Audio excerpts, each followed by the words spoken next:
Halo teman-teman, berjumpa lagi dengan saya, Junita Amalia, dalam mata kuliah Probabilitas dan Statistika. Pada kesempatan ini, kita akan membahas beberapa distribusi peluang kontinu.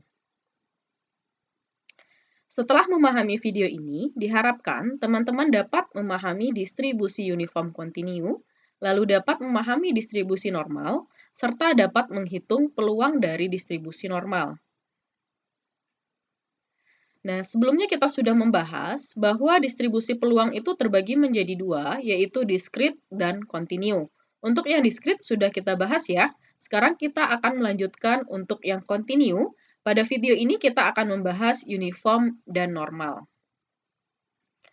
Distribusi kontinu digunakan untuk menggambarkan variabel acak yang kontinu. Nah, jadi kata kuncinya di sana adalah variabel acak yang kontinu. Nah, nilai variabel acak diasumsikan tak terbatas berkorespondensi pada titik-titik di sebuah garis pada interval tertentu. Nah, contohnya dalam sebuah grafik di sini ada nilai X, kemudian di sini adalah nilai Fx atau nilai peluangnya. Misalkan grafiknya seperti ini, maka sepanjang garis ini, sepanjang interval dari A sampai B ini memiliki nilai peluang. Ya, jadi berkorespondensi antara nilai X dengan nilai Fx-nya. Nah, contoh dari distribusi kontinu itu misalnya adalah tinggi badan. Jadi data tinggi badan itu bisa kita gambarkan dengan distribusi kontinu. Lalu data berat badan, lalu umur dari suatu produk maupun error dalam suatu percobaan di laboratorium. Selanjutnya kita akan membahas jenis yang pertama, yaitu distribusi seragam atau uniform kontinu. Nilai peubah acak X pada selang waktu tertentu, peluang suatu kejadian adalah sama. Jadi kalau di uniform ini, peluangnya selalu sama. Yang mana untuk menghitung peluangnya, kita menggunakan rumus Fx sama dengan 1 per B kurang A, untuk X besar sama dari A, kecil sama dari B.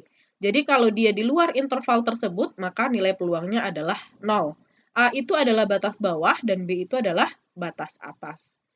Contoh penggunaan dari distribusi seragam uniform ini seperti berikut.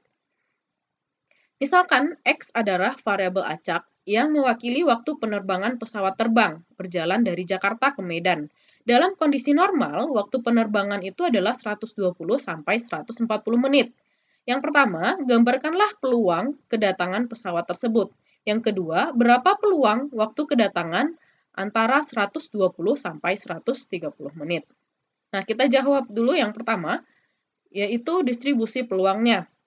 Nah, kita tahu tadi bahwa distribusi peluangnya rumusnya adalah Fx sama dengan 1 per B kurang A. Nah, pada kasus kita tadi, dia waktu terbangnya adalah 120 sampai 140 menit, sehingga B-nya itu adalah 140 menit. Jadi di sini 1 per 140 dikurang dengan A-nya 120, maka ini adalah 1 per 20. Nah, ini berlaku saat apa? Saat X-nya besar sama dari 120 dan kecil sama dari 140. Dan nilai peluangnya itu 0 saat X lainnya. Artinya kalau dia di luar dari interval ini, maka nilai peluangnya adalah 0. Nah, bagaimana kita menggambarkannya? Nah, kita gambarkan seperti ini. Ini adalah X, kemudian Fx atau peluang. Jadi karena di sini tidak kita mulai dari 0, maka bisa digambarkan seperti ini ya. Dari sini 120 sampai 140. Kemudian nilai peluangnya itu adalah 120. Sehingga saat kita gambarkan, ini adalah titiknya. Kemudian ini adalah titik yang kedua. Maka inilah yang disebut sebagai yang disebut sebagai grafiknya. Ya, jadi dibatasi dari 120 sampai 140 yang mana nilai peluangnya itu sama, yaitu 120. Nah, sekarang yang ditanya, peluang waktu kedatangan antara 120 sampai 130 menit. Nah, untuk menghitung ini, berarti kita bisa menggunakan rumus untuk distribusi peluang kontinu ya, yang mana sebelumnya sudah dibahas, yaitu menggunakan integral. Jadi, peluang X yang besar sama dari 120, kecil sama dari 130, itu akan sama dengan integral dari 120 sampai 130 dari Fx dx. Di mana Fx-nya di sini adalah 1 per 20. Sehingga Di sini 120 sampai 130, 1/20 dx ya. Sehingga ini menjadi 120x, kita substitusikan batas atas 130, batas bawah 120. Sehingga ini menjadi 120 kali 130 dikurang 120. Sehingga ini menjadi 10/20 atau setengah. Jadi peluang waktu kedatangannya itu antara 120 menit sampai 130 menit itu adalah setengah. Ya, peluang itu nilainya antara 0 sampai 1. Kemudian cara lain juga kita bisa menggunakan distribusi kumulatif ya. Masih ingat ya teman-teman? Jadi saat X-nya kecil sama dari 120, besar sama dari 120, kecil sama dari 130, kita juga bisa menggunakan fungsi kumulatifnya. Sehingga di sini menjadi 130 dikurang F 120. Teman-teman masih ingat ya untuk F kumulatif untuk continue, berarti integral dari minta hingga sampai X Ft dt ya. Nah, di sini Ft kita adalah 1/20. Berarti 1/20 diintegralkan terhadap T ya, lalu disubstitusikan batasnya X sampai min X. Sehingga di sini menjadi 120X. Maka ini adalah Fx-nya. Saat F 130 berarti bisa teman-teman hitung ya. Kita lanjutkan saja di sini. Saat F 120 berarti 1/20 kali 130 dikurang dengan 1/20 dikali 120. Sehingga ini menjadi 130/20 dikurang 120/20. Ini adalah 10/20 atau setengah. Jadi kita ketemu bahwa peluangnya juga setengah.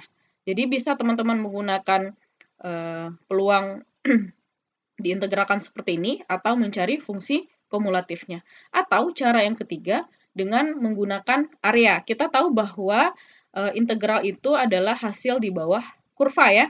Nah, contohnya seperti ini, menggunakan cara yang ketiga. Awalnya kita bikin dulu gambar yang jawaban A tadi ya. Di sini ada X, kemudian yang di atas itu adalah Fx. Yang mana tadi kita ketahui bahwa di sini 120, di sini adalah 140. Dengan peluangnya itu adalah 1/20. Nah, ini gambar yang jawaban A tadi. Nah, dengan memanfaatkan gambar ini kita juga bisa menghitung peluang X besar sama dari 120, kecil sama dari 130. Bagaimana caranya? Berarti disinilah 130. Kita tahu bahwa yang di bawah kurva untuk integral itu sama dengan luas di bawah kurva. Sehingga ini bisa kita hitung bahwa lebarnya ini adalah 10 ya. Kemudian ini adalah 1/20. Sehingga untuk mencari luasnya adalah 10 kali 1/20 atau 10/20. Ini adalah setengah. Jadi bisa dengan 3 cara teman menentukan berapa peluang kedatangannya tadi. Oke, sekarang kita lanjut. Nah, distribusi seragam ini juga memiliki nilai harapan dan variansi. Nah, untuk nilai harapan atau variansi itu rumusnya adalah ekspektasi dari X akan sama dengan A tambah B per 2. Nah, dari mana ini didapat? Nah, ini didapat dari ekspektasi X itu adalah integral dari A sampai B dari X dikali Fx dx. Saat teman-teman menyelesaikan ini, maka akan ketemulah rumus dari ekspektasi X itu adalah A tambah B per 2. Kemudian, variansi. Kedua, variansi ya. Nah, untuk variansi, teman-teman bisa menggunakan atau menghitung juga menggunakan integral.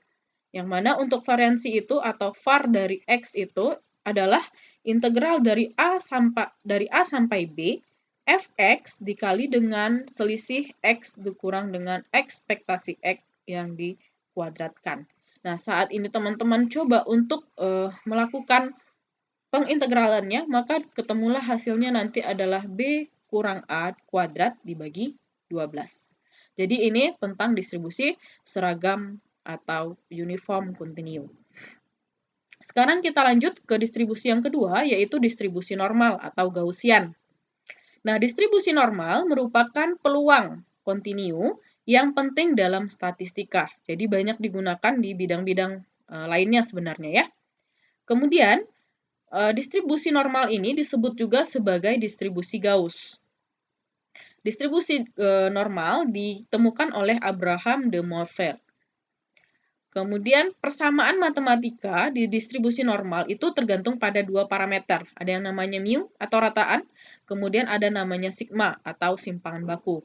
Sehingga fungsi padat peluang dari peubah acak X dinyatakan sebagai n kecil X, mu, dan sigma. Atau bisa juga dituliskan sebagai n besar mu sigma kuadrat. Jadi dua cara untuk menuliskan peubah acak normal. Bisa seperti yang ini atau seperti ini ya.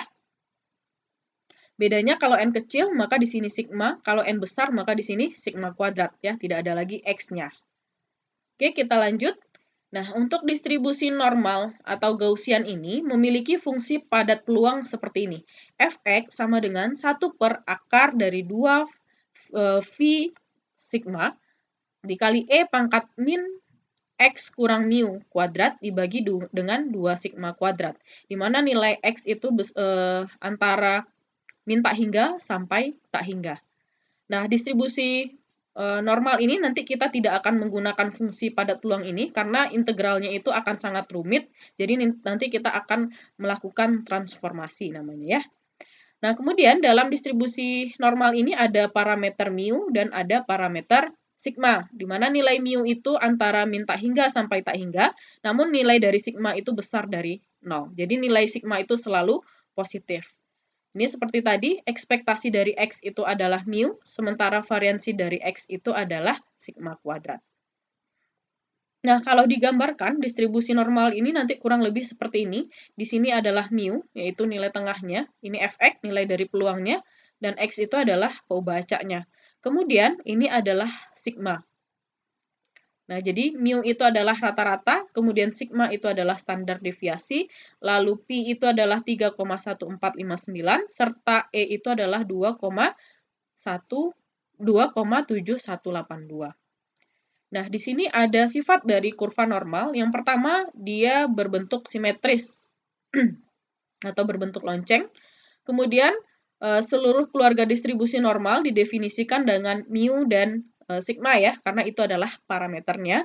Kemudian titik tertinggi pada kurva normal adalah pada rata-rata, yang juga bisa kemungkinan itu adalah nilai dari mediannya maupun nilai dari modusnya.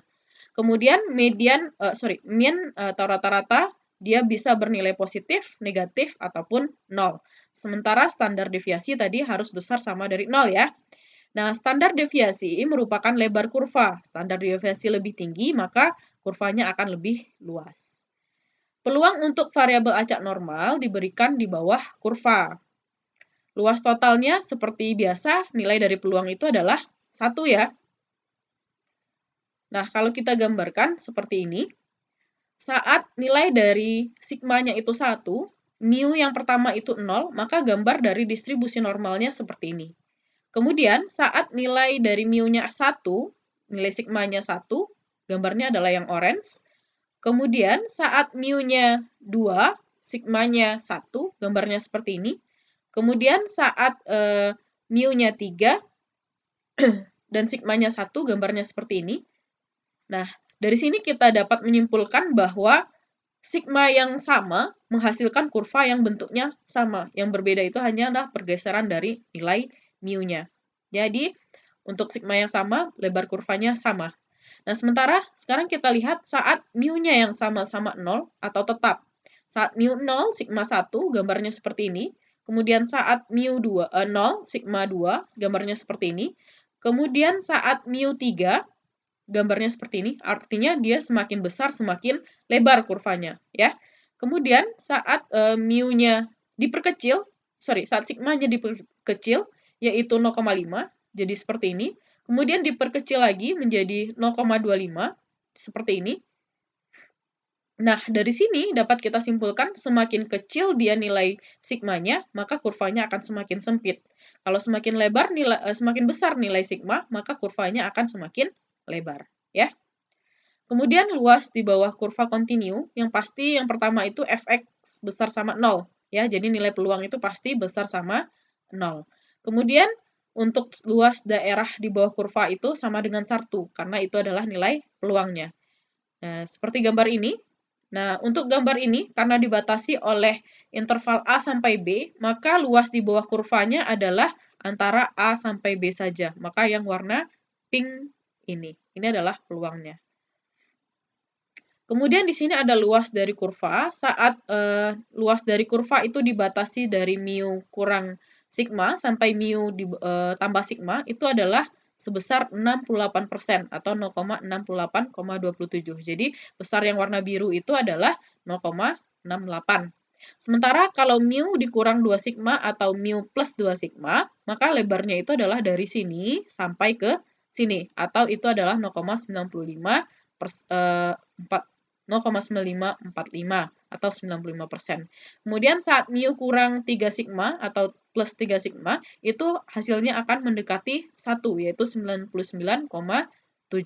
Jadi ini adalah lebar dari kurva normal, yaitu paling maksimum itu adalah 1, karena itu adalah peluang.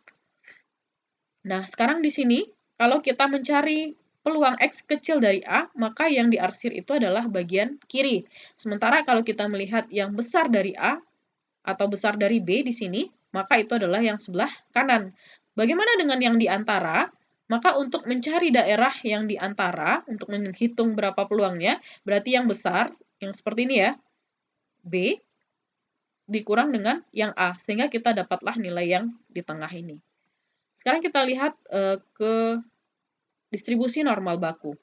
Nah, sebenarnya sebelumnya kita sudah tahu ini ya, ini adalah fungsi padat peluang dari distribusi normal.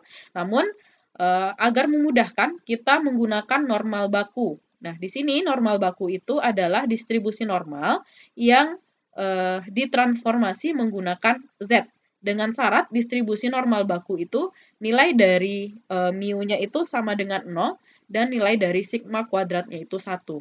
Sehingga kita bisa menggunakan distribusi normal baku dengan mu-nya tadi adalah 0 dan sigma kuadratnya itu adalah 1. Jadi kita tidak melakukan integral yang rumit terhadap fungsi padat peluang distribusi normal.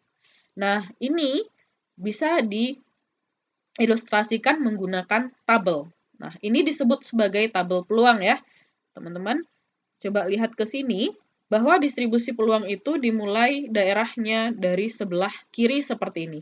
Jadi, saat kita menghitung peluang Z kecil sama dari min 3,3, maka yang dilihat itu adalah Z di sini, maka nilai kalau kita gambarkan, min 3,33 itu berada di sini. Nah, maka inilah yang nilai di tabel. Ya, cara melihat tabelnya, min 3,37, berarti kita gunakan yang pertama di sini min 3,33, lalu dua angka di belakang koma berikutnya adalah yang bagian atas. Sehingga nilai dari distribusi peluangnya, kita lihat berarti yang ini, lalu ini. Berarti dia berpotongan di 0,0004. Nah, begitulah cara melihat distribusi normal. Menggunakan tabel ya. Yang mana X tadi kita transformasi dulu menjadi Z seperti ini. Oke. Nah, bagaimana tadi untuk mentransformasinya? Maka kita gunakan rumus ini ya. X1 atau X dikurang mu dibagi dengan sigma. Jadi, rumus ini yang digunakan untuk mentransformasi X menjadi Z. Lalu, misalnya kita ingin mencari peluang, misalkan kita ingin mencari peluang Z kecil dari 1,1. Maka kita lihat di sini 1,1 karena angka yang ketiganya 0 berarti di sini 0. Maka nilainya adalah 0, ini ya 0,864. Bagaimana kalau peluang Z kecil dari 1,13? Maka berarti di sini kita lihat yang bagian atasnya yang 3. Berarti ini ya 0,8708. Jadi begitu cara melihat tabel Z. Oke, sekarang kita lihat ke beberapa kasus. Nah, di sini tadi kalau kita pakai yang kecil, tandanya kecil sama seperti ini, kita langsung menggunakan lihat ke nilai di tabel. Nah, sekarang bagaimana kalau dia itu tanda di sini besar? Nah, kalau besar seperti biasa berarti yang ini adalah 1 dikurang peluang Z yang kecilnya. Jadi, saat kita mencari yang besar berarti yang daerah yang kecil ini ya teman-teman, yang diarsir yang kecil. Jadi cara yang mencari yang kecil itu adalah 1 dikurang dengan yang besar ini. Sehingga kita bisa lihat di tabel nilainya adalah 1 dikurang PZ kecil dari 1,26. Nah, kita gunakan tabel tadi. Di sini berarti 1,26, 1,2 di sini, kemudian 6 di atas ya. Berarti 1,26, 1,2, lalu yang bagian atasnya itu adalah 6. Berarti ini ya. Berarti adalah 0,8962. 1,26. Ini ya. Kalau ini dibulatkan berarti 0,8962. Sehingga 1 dikurang 0,89616 itu adalah 0,10384. Kemudian, yang kedua, kalau dia kecil, seperti ini, kecil, berarti teman-teman langsung menggunakan nilai di tabel. Jadi untuk kecil ataupun kecil sama, langsung menggunakan nilai di tabel. Kemudian bagaimana dengan yang besar seperti ini? Nah, sebenarnya nilai besar itu selain menggunakan 1 kurang tadi, kita bisa juga menggunakan nilai lawannya. Bagaimana yang dimaksud nilai lawannya? Misalnya di sini, nilai dari PZ min 1,37 itu akan sama dengan nilai PZ kecil dari 1,37. Jadi saat teman-teman lihat di tabel, nilai dari 1,37 itu adalah 0,9145. Atau teman-teman juga bisa melihat nilai yang min 1,37. Jadi 1 dikurang peluang yang 1,37. Maka hasilnya akan sama. Kenapa bisa sama? Sebagai ilustrasi, coba lihat gambar ini. Jadi saat min 1,37 yang diarsir, saat ini ya, coba teman-teman perhatikan, saat yang diarsir di sini PZ besar dari 1,37 berarti daerah yang sebelah sini. Kemudian saat P kecil dari 1,37 berarti daerah sini. Jika diperhatikan, luas daerah ini, daerah 1 itu akan sama dengan luas daerah 2. Sehingga nilai peluangnya itu akan sama. Ya.